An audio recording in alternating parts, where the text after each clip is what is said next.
I don't think I can create an ionic bond correctly. Still no clue? You want to ask anyone? Let's try asking Splash. He's pretty intelligent. Hey Splash, you think you can help us with the ionic bonding? Why, I'm afraid I can't, and everyone else is trying to find out how. Alright, thanks for the help anyways. Dang it, everyone has gone clueless. How are we gonna pass ionic bonding? Did somebody say ionic bonding? Steve!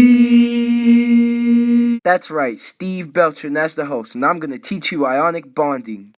So, here's a small sketch of the periodic table. Metals lose electrons and are always positive. Alkaline metals lose 1, and alkaline earth metals lose 2. The magenta parts are the nonmetals. They are always gaining electrons. There are a few nonmetals that are actually losing electrons, but here are the groups. By the way, group 18 are noble gases, and they're dependent.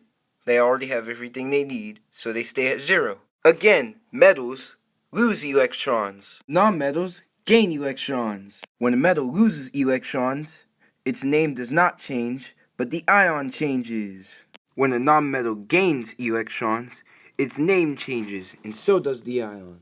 When the name changes, always have the last 3 letters as IDE. Let's learn about fusing the names and the element symbols. Okay, we have our metal and nonmetal. That's how ionic bonds work. When you fuse their names, put the metal in front of the nonmetal. You have to make the charges become the same as well. Here's another example, a metal and a nonmetal. Hold up, I ain't bonded with you. You're gonna make me deformed. Boy, you be hopping around like you got struck with polio. You walk like you were raised by nutcrackers. You get smacked by your own 2 feet. You got your feet eaten by herbivores. Hey, shut up. Shut up. Let me teach. Now, if their charges aren't the same, flip them. And there you have it. Let's get on with more important facts. Ionic bonding forms crystals. Conduct electricity when in water.